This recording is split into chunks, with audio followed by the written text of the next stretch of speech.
From our living rooms to your living room, or your kitchen table, or your basement, or the makeshift desk in your walk-in closet. Welcome to the Unleash Virtual Summit, powered by Outreach. Hi, everyone, and welcome to the Unleash Virtual Summit 2020. I'm Sarah Oakey, Product Marketing Manager at Outreach, hosting another awesome Unleash Virtual presentation today on call coaching. Today, I am joined by a very special guest, Lauren Bailey. LB is the founder and president of 3 successful brands, Factor 8, providing frontline job training for inside sellers and managers, The Sales Bar, a subscription-based virtual sales training platform, and Girls Club, a community and development program helping more women earn leadership positions in sales. Lauren, welcome to the Virtual Summit. I am super excited about this topic today, and I will hand it over to take it away. Oh, thank you. I'm super happy to be here, Sarah. Appreciate it. So I'm going to start out by just copping to something, you guys. I'm a horrible coach. I grew up as a sales rep, sales manager, sales director, and I have always struggled with really good, effective call coaching. So it's been no surprise to me that as we've been training managers over the last 12 years at Factor 8, that so many of us struggle with call coaching. And the reason is because we were great reps, we're great sellers. And what comes to us naturally, that art and science of selling, is almost exactly what makes it harder to coach. So I've come up with our 6 top boo-boos, and believe me, I know them because I've made them all, and really quick and easy hacks that I've developed over the years and that have been successful for our clients over the years to help turn that around. And there's no more important time than now to get great at call coaching, especially virtually. So these are my lessons from a horrible coach. That's me. All right. I want to start out by just taking a nod to our current situation, guys. With every challenge comes opportunity, and we have to believe this and display this as leaders, right? For many of us, it is a perfect time to do more coaching because we didn't have time for it before.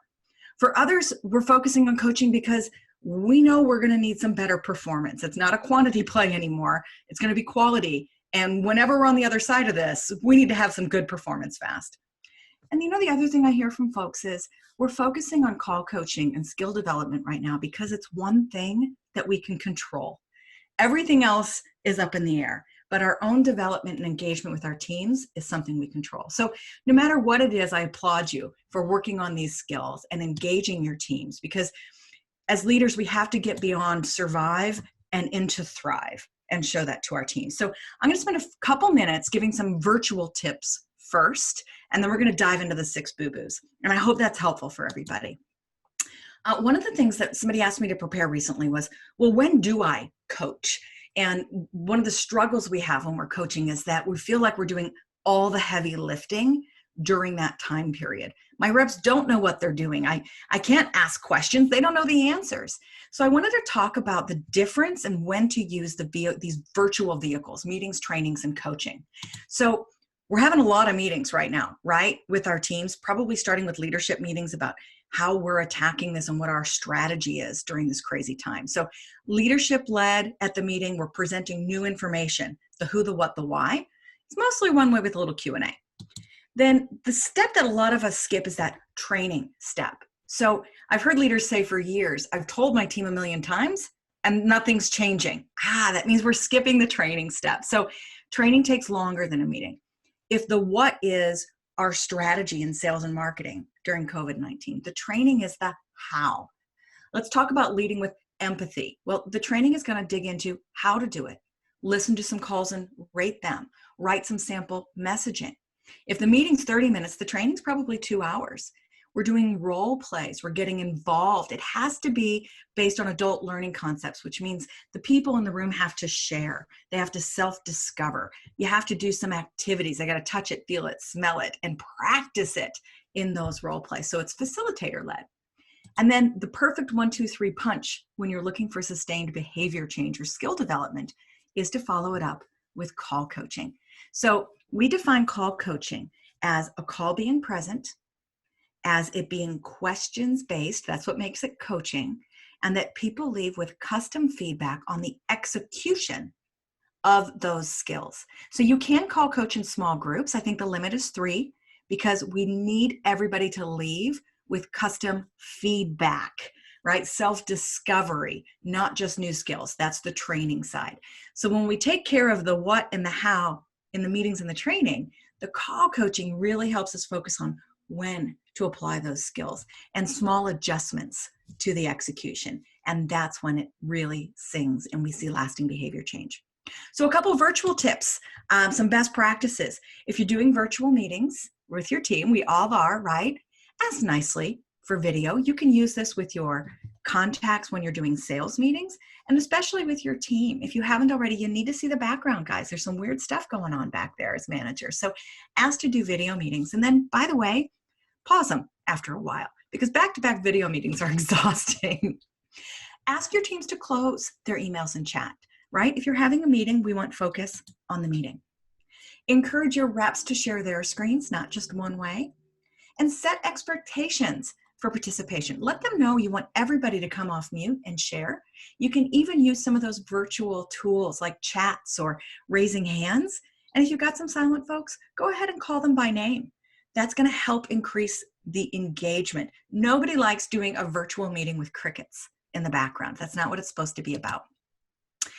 You know, we all have crazy lives right now. I was talking to a woman last week who is literally single mother working at home potty training. Like, you gotta get up and leave when that happens, right? But if you want to prevent some of the other interruptions and people sneaking out, you can tell them, hey, at halftime, we're gonna take 5 minutes. Bio break, kids, feeding, all the stuff we're dealing with right now, plan ahead for that. Here's a couple other quick tips I've loved. Make sure you pause for answers. When you're talking virtually, whether it's on a sales call or with your team, and you ask a question, silence sucks. We remember that from selling, right? Make yourself count to 10. It takes people a minute to come up with their answer, get over the fear of speaking up, find the mute button or the chat, and answer you. MTV Cribs, anyone? That was my favorite example of how we're engaging remotely with teams. We've heard virtual happy hours, meet the family, meet the fur babies. We've heard about virtual game playing and Pictionary, but my favorite was somebody shared that they invite each person on a meeting to bring their computer or their phone and walk around their workspace, like what's in your fridge, a la MTV Cribs. And then a tiny little other tip, instead of saying any questions, invite participation by changing that and saying, what questions do you have? It's that assumptive close we learned in sales. So hopefully those are some quick tips to help you while you're working with your teams virtually. Now, if you're attending this summit, you're already into virtual training, right? So if you're taking advantage of third-party training, here's a couple tips to amp it up. The first one is train together. So as a management team, can we put together a bit of a schedule of what we're going after so everybody's not going in different directions? Certainly within your own team, but even better as a whole division. Add interaction.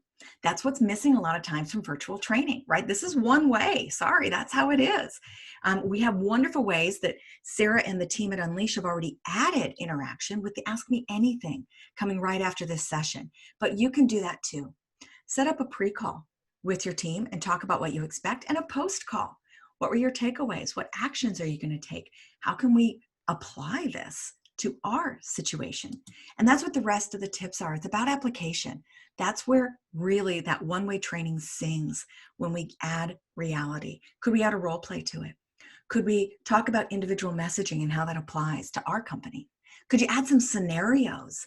And even better, some post-training challenges. So if you're a sales leader listening to this and your whole team's working on amping up your call coaching game, then let's focus on that for the next month. Could we talk about recording call coaching sessions? Could we talk about best feedback? Could we talk about score improvements? What contests can you run around skills? Makes a big difference in the focus. And of course, after any training, focus your call coaching on just what you're learning for that next month. Leaders, here's a challenge for you. How many call coaching sessions have you attended? We call it triad coaching. So your manager will coach the rep and you're going to silently listen along. And as the rep drops off the call, you're going to coach the manager on how they did their coaching. So what a way to drive focus and engagement. All right, if you haven't virtually call coached before, last tips for you guys here. And by the way, I'm going to let you download all of these afterwards. So if I'm going too fast for you to write them down, don't worry about it. Maybe just star the ones that are most important to you. Virtual call coaching. Well, We used to be able to do drive-bys, right? I'm listening in. I have a minute right now. We have to schedule it now, and I'll talk a little bit more about that. Getting strategic. Steve Richard at Exec Vision always talks about this, and I love that.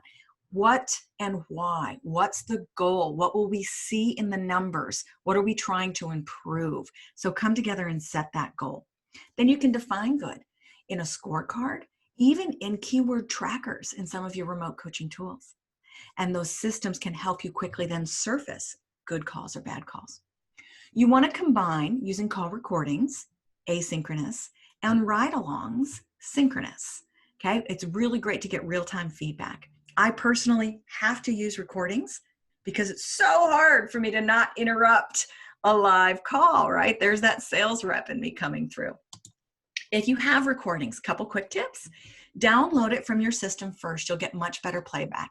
Challenge your rep to grab the calls. Talk about unburdening yourself and developing time for coaching. Boom, there's the first tip. We've used lots of different tools, and I think Zoom works best when you're playing a call back. And here's a little sneak peek. When you do a screen share in Zoom, take a look where that arrow is.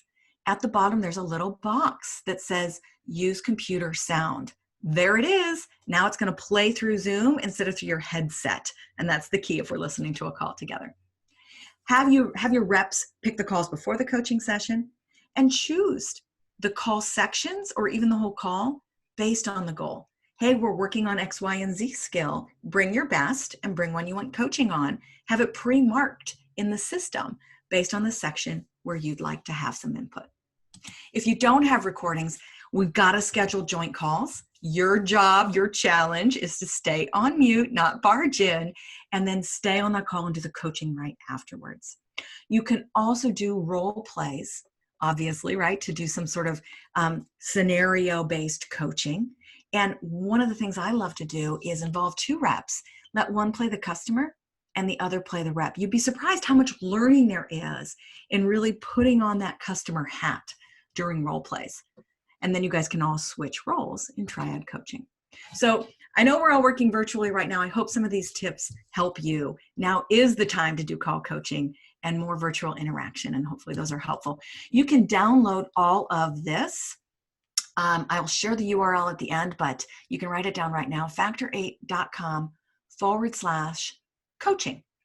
And I'll show you some more downloads that'll be there as well. So all those tips are on that download. All right, let's dig in to the 6 ways LB sucks at call coaching. And by the way, I found these are pretty universal. We have some fun with it. So here's the 6 things we're going to cover, and I got a hack or 2 in each one. Let's dig right in. The number 1 coachastrophe, as we call it, is I don't have time to coach. You guys, the frontline sales management is absolutely positively the busiest job in the entire world. Been there, done that, got the t-shirt, and like it's scarred and distressed from my time in the trenches. It's really, really difficult to carve out the time. So I'm going to invite you to do it strategically. Here's the hack. Take a look at your team and how they fit on a normal curve. Okay, all teams will eventually, in large enough size, get to a normal curve. This is way back in your statistics in high school. Okay, the A's at the top, about a top 10 to 15%. Same with the D's at the bottom. The bulk of your team is made up with your B's and C's. Now, you're a sales manager because you are an A player. It can be frustrating in your first couple years that you don't have an entire team of A players. But trust me that you will make your number every month on the backs of your B players. Every single month, because your A's and C's are going to move around, okay? Get to love those B players because that's how you make quota. The N, you might be wondering, maybe you've guessed already, the N stands for your newbies. Even though their production might be down with your D and C players, it's not fair to put them there because we don't know where they're going to land yet. So you can dig a little deeper into this. Like the A's are superstars, the B's are making quota, sometimes above. Usually your A's and B's have both skill and will. As you're getting down into your C's and D's, we're not regularly hitting quota or never hitting quota. We might be on performance plans down at the D's. And typically we're missing some skill and will here. So here's the question. When you don't have much time, who do you prioritize to get the call coaching? We highly recommend you start with your B players. We've run the numbers, and moving your B's 10% will make the biggest difference to your bottom line than even raising your A's 10% or getting your C's to your B's.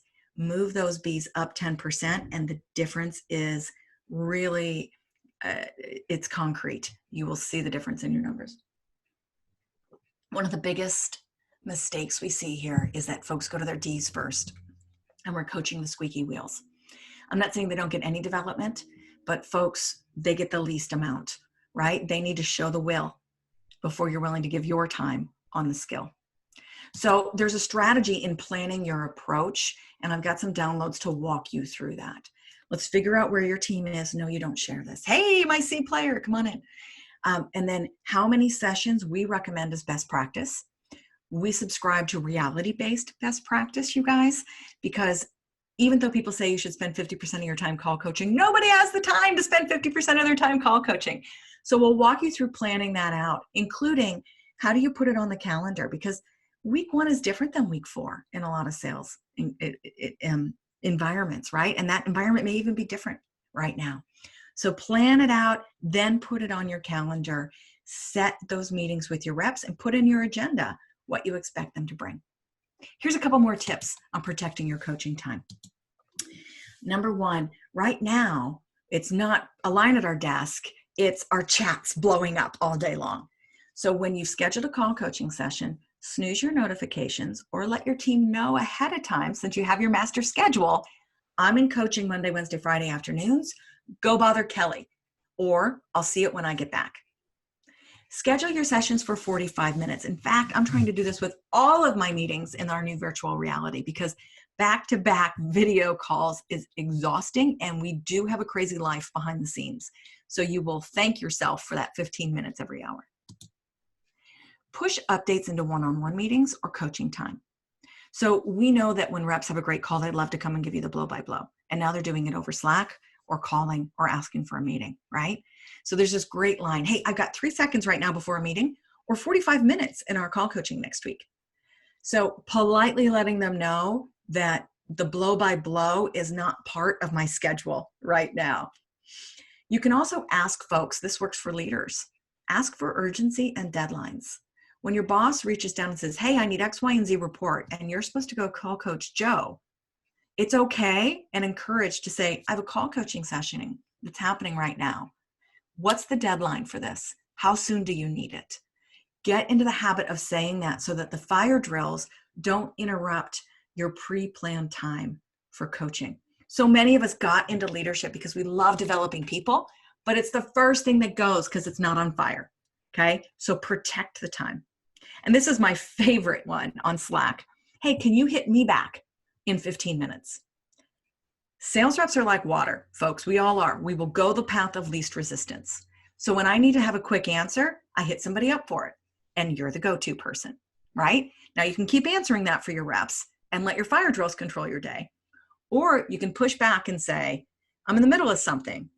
Not can I get back to you, but will you hit me back in 15 minutes? Guess what? They're going to solve it before they ever come back to you. So I hope that's helpful. Let's talk about boo-boo number 2, and that is I do all the talking. Why does this happen? Well, because we were fantastic reps. So here's how I would have approached that call. I had a call like this. I had a customer like this one time at band camp. And then we tell our stories about how we would have handled the call. Unfortunately, that's not much of a confidence builder for our reps. And they're pretty much just sitting there listening to how great we were. Not our intention, but it is definitely how it comes off. So we've developed a model. This works great. We call it the coaching model. This is a kind of a routine template you can use for call coaching meetings. By the way, you can use them for performance one-on-ones. You can use them for almost any meeting. I'm going to clarify expectations. I'm going to tell you what I saw. We like to keep that positive. Then the big part, A, I'm going to ask questions. Then we're going to commit to action items. I'm going to offer you my help, and we're going to agree on next steps. So let's take a look at what that looks like. Clarify expectations. Hey, Sarah, based on our coaching session last time, we're really focusing on opening up gatekeepers and gaining information this time, right? I'll be listening for that. Short and simple. These are 1-sentence starters to keep you on track. Oh, for observed behavior. Hey, great job on that call. I heard you use at least 3 techniques to build rapport with her. Nice job. This is where you're putting your positives and your esteem builders, okay? You'll learn that I want you to find at least 3. A, the key are lots and lots of questions. Hey, why do you think you were shut down? What else could you have tried? What will you do next? What else do we need to work on? Okay, the key is to have lots of questions ready. We're going to work on that in a second. Committing to actions. So you're going to ask your rep what she wants to do to work on this skill, and then you're going to get her commitment here. All right, great. We agree. On every call this week, you're going to ask the gatekeeper 2 questions. That should really help you get more value out of the call. And obviously, you guys, right, you're going to apply this to whatever skill you're working on. But get her agreement to an action item. How can I help? One of the best ways we can help as managers is role play it right then and there in the call coaching. I'll be the rep, you be the customer, we can even switch. Other ways we can offer help might be finding other recordings that are helpful, pairing them up to listen to another rep, doing a call coaching session as a triad with another rep next time. And then finally, next steps. All right, will you send me those actions we agreed on in an email by the end of the day? Then let's put something on our calendar to work on this next week or 2 weeks or whatever that cadence is. The sneaky trick here, folks, is that the rep owns all the action items. Okay, we get underwater because we're trying to do everything for everybody. If you have your rep bring the call, decide what we're working on, commit to the action items, and send the documentation of the next steps, boom, you're walking out with 0 action items because you did all of it right there during the meeting and you've got your notes documented for next time. All right, you can probably see how you can use the coaching model in a performance one-on-one, in disciplinary action. In any of these, use these steps to make sure you're getting all the salient points done and you're speaking coach, which is talking in questions. All right, here's the next one. Ron Burgundy, I'm kind of a big deal. This happens because we were great sales reps, right? And of course, when we're telling stories about how we've done it or telling them what to do instead of asking them what to do. So we want to learn to speak coach, which is talking in questions, asking lots of questions during call coaching. This is a really big development area for all of us. It is so much easier and faster to tell. So here's my hack. When I listen to a call, I'm taking notes. And let's be honest, the notes that are easiest to take are the misses, right? I've got a list of cringeworthy notes right on this side of, like, I split the paper, right? On the left-hand side, oh, did this wrong, did this wrong, did this wrong, did this wrong, did this wrong. I'll never show them my notes, but this is what's happening in the background, right? So challenge yourself to convert your list of notes into questions while you're listening to the call. If you've been doing this for a few minutes like I have, a lot of these calls sound the same, okay? You can multitask during the call. Hell, I know some managers who can listen to one side of the call and already know what the customer is saying on the other side, right? If you've done this a few times. So use that time to convert your list into a question. So instead of, oh, you pushed right past the gatekeeper, to use that example again, what made you decide to skip over the gatekeeper? How did the decision maker react to your introduction? Do you feel like he was fully tuned in? Then I also like to use this time to pull out at least 3 positives. Cool? So use the time during the call playback to take notes and then convert notes into questions and positives. That has saved me every time, because when I don't do it, I go straight into you should have, you should have, you should have. And then I sound like I'm kind of a big Ron Burgundy deal. Here's an advanced tip about questions. This is something we work on a lot in class. Questions, like we teach reps, kind of work in a funnel, right? We've got some really broad ones up top, and then we have some that are so specific at the bottom, it kind of sounds like we're leading the witness, right? Don't you hate it when a salesperson asks you, don't you think it would be a benefit to save money on? Like, just shut up. That's not a question. You're just telling me what you want to tell me, right? It can sound the same in call coaching. So the key is we want reps to self-discover on their own, but we're trying to coach them into discovering this big deal that we found during our notes. So the question funnel is something to be aware of. If your rep, so a little self-quiz, let's say your rep struggles with pitching before questioning. Not that every rep in the history of all sales reps have ever struggled with that, including myself, right? What would be a middle funnel question to prompt that self-discovery? Choice one is, what else do you think you could have learned? B, don't you think asking more questions would help? And C, how'd that go? So I think it's probably pretty obvious, right? The answer is A. How'd that go is top of the funnel. When we ask something really broad, the rep can go in a billion directions. Now we can start there, but if there's something critical we really want them to hone in on, we need to go middle funnel to start, right? What else could you have learned really opens up this idea about questioning. But if we go to bottom of the funnel, we're leading the witness. Don't you think asking more questions would have helped? You're not coaching really. You're just barely translating into a question. So something to work on, okay? As you're writing your list of cringeworthy notes and translating them into questions, you probably want to convert a couple questions, right? So you might have A, B, and C already ready to go. All right, let's move on. The third boo-boo is the laundry list, burying the rep under so many things to do, right? So you did this wrong, you did this wrong, you did this wrong, you did this wrong. It happens a lot. It's super hard to stop yourself when you know exactly when and how they lost that deal on the call, right? So how do we prevent the laundry list? Well, here's that list again. Cringeworthy notes on the left, converting them to questions and positives on the right. How do you pick? Because you gotta pick where to start. So we use this guide. Number one is rep choice. Okay, if they self-discover what they want to work on, you've got about double, if not 3 times, the chances of that skill actually being worked on. So whenever possible, let the rep choose what they want to work on. Okay, which is why starting top, middle funnel, probably better. Second choice is the deal. Did something actually kill the deal? If nothing killed the deal, then is there something that killed the call, the engagement? When did you hear the customer shut down and you need to help the rep hear when the customer shut down? And then finally go to brand, right? The customer may not have shut down, but is there anything that could have helped us make a positive or more positive brand impression? But folks, the long and the short of this tip is here. If you let your rep choose, you can't lose.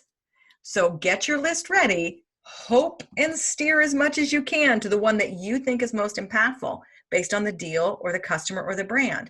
But if the rep is dead set on really talking about tone, and I picked that because it's my pet peeve. I hate hearing people coach about tone. There's always a bigger problem on a call than tone. Then let them work on it and save it for the next time. Your rep needs to leave with one thing to work on, folks. At most 2.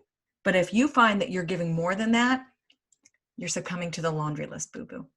So dial it back. Rome wasn't built in a day. It's not about training right now. It's about the guardrails and just coaching that execution one skill at a time. Okay, I've covered a lot of tips so far, and I want you to know I've got it all in a download. So the coaching model and an example, how to choose what to coach, the rule of thumb, some go-to coaching questions, and even things to be ready to roll up to your leader so that you can all work on coaching together. So that cheat sheet's at factor8.com/coaching. All right, I've got a couple last boo-boos to go through. This one, it definitely does happen. We call it the hamster wheel. Last month I was working with Mary on questioning. 2 weeks later, I was working with Mary on questioning. I'm still working with Mary on questioning, right? It's just over and over and over. We're not seeing any improvement. So how do we beat that? Well, use your coaching tools, you guys. If you do have a great engagement tool, I love Ambition. They've got one-on-one notes places, scorecards in your chorus and gong and exec vision. Make sure you've got notes in there so that you're not missing it, right? Or the rep making those notes in there so you know where to start next time. A standard form is another great way to go. For folks who don't have tools, we use something called a WINS form. It stands for what I need to succeed. We've got it available for download as well. I don't know if it's on this landing page, but I can help you get it later if that's of interest to you. But it's really just documenting, here's the action items, here's what I'm going to do, here's when I commit to having it done, so that you start your next coaching session ready to go with exactly what you agreed last time. And if none of this is available to you, good old-fashioned email that your rep sends to you. Couple pro tips. Avoid 15 minutes of note reading in your tools by putting right at the top your action for next time, right? Write a note, be kind to your future self, look for gatekeeper improvement, working on questioning, right? You might have notes through it, but boom, one note that you know exactly where. And then the other pro tips are have your reps fill out the wins forms or your own standard form, or have your rep in charge of sending the email. That way it gets done. It's not on your huge list of things to do. And you know exactly where to start next time so that you can build and make progress. One other advanced tip when you're using cool dashboarding tools, not Salesforce, right, but really cool dashboarding tools, then you can actually integrate your call coaching forms from your tools into a dashboard. I'm just in love with this idea of taking something that's a qualitative feedback of coaching and making it quantitative so that part of the skill, part of the call quality can become part of your overall scorecard. Can you see trends where your reps are moving up? Can you see trends on specific skills? Can you give them credit for polishing up their game and their delivery in addition to hitting dials? Especially in this virtual world right now, call quality is something we can control. And it's a great thing to be giving feedback on when the numbers and the connects might be painting a sadder story. All right, our last boo-boo, and I've saved this one for last because it's the biggest mistake we hear while we're training. It's Debbie Downer. Even if we use the coaching model, even if we ask questions, even if we're trying to pull out 3 positives and we're trying to focus on just one thing, it takes us a good 4 or 5 hours of practice in coaching role plays until managers stop sounding like a Debbie Downer. Okay, and that's kind of a confidence killer, isn't it? Who looks forward to coming to coaching when they walk away feeling like, I kind of suck? We don't want that. We all know that we have our very best sales calls on the heels of a good sales call, right? You have a great call, baby, you are on a streak, right? So let's let call coaching become a streak starter. Help them walking out feeling great. So my tip for this, it's a mind shift. Coach the rep, not the deal, which is why I use call recordings.